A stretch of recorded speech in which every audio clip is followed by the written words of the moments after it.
C'est en 2001 que Claire Nouvian, réalisatrice de films sur l'environnement, a entreaperçu un monde qu'elle n'avait jamais imaginé.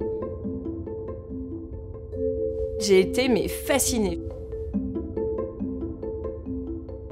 Tombée à la renverse, mon cerveau a fait un arrêt en fait en découvrant des animaux mais d'une beauté, d'une fragilité bizarre. Les grands fonds marins, d'une profondeur moyenne de 4000 mètres, représentent le plus vaste domaine sur Terre. Il est aussi le domicile de quelques-unes des plus vieilles créatures de la planète. Mais cet environnement fragile est actuellement dévasté par une pratique de la pêche industrielle dite chalutage de fond. Pour vous donner une idée de l'efficacité destructrice de cet engin de pêche, 10 chalutiers industriels peuvent détruire une ville de la taille de Paris en moins de 2 jours. Les chalutiers de l'Atlantique Nord ne ciblaient que 3 espèces de poissons pour le marché des consommateurs.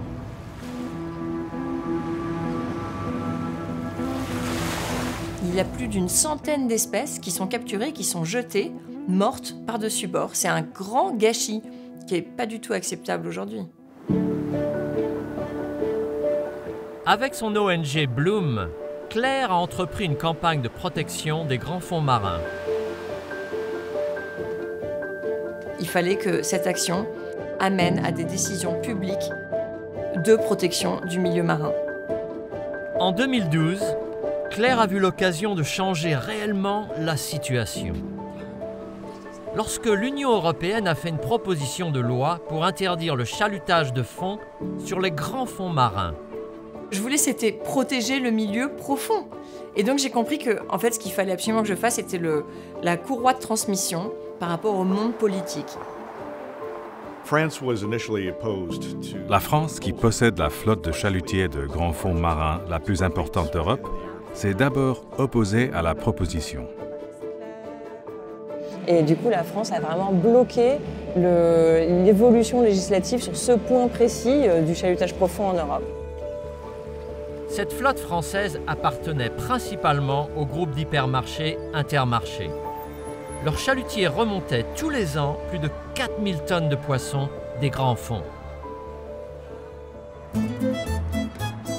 Claire a alors lancé une offensive massive contre Intermarché. Elle a d'abord mené une bataille juridique accusant Intermarché de publicité mensongère sur leurs supposées pratiques de pêche responsables, arbitrage qu'elle a gagné. Elle a ensuite classé les différents supermarchés selon la fidélité à leurs engagements de pêche responsables.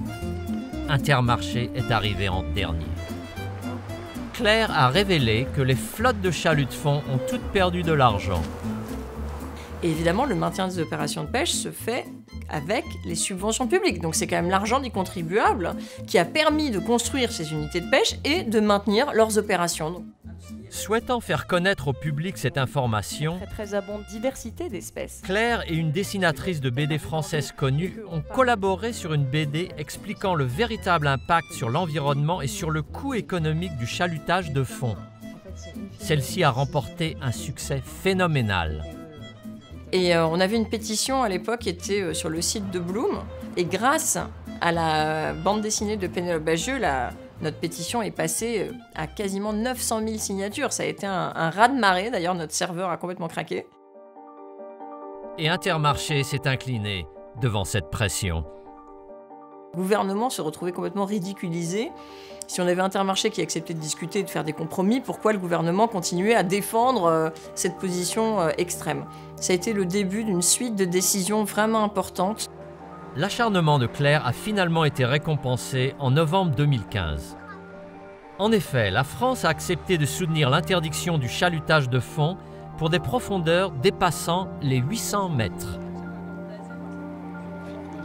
À la suite de quoi, tout l'ensemble des membres de l'Union européenne ont adopté l'interdiction. Il n'existe qu'en France. Les observateurs... Claire et son organisation Bloom étaient indispensables pour gagner cette bataille au Parlement européen, c'est la mobilisation du public. Il faut à la fois mobiliser le public, l'informer, Il faut toute l'expertise indispensable pour gagner. D'accord, je vous dirai. Merci. Claire œuvre aujourd'hui à mettre fin aux subventions encourageant les pratiques de pêche destructrices au niveau mondial. On a des solutions. Voilà, les solutions sont là. Ce qui nous manque vraiment, c'est un peu de volonté politique. Il faut espérer qu'on élise les bonnes personnes d'un point de vue politique pour pouvoir les mettre en œuvre. Pour sa contribution exceptionnelle sur l'environnement en Europe, le prix Goldman pour l'environnement 2018 est attribué à Claire Nouvian de Paris.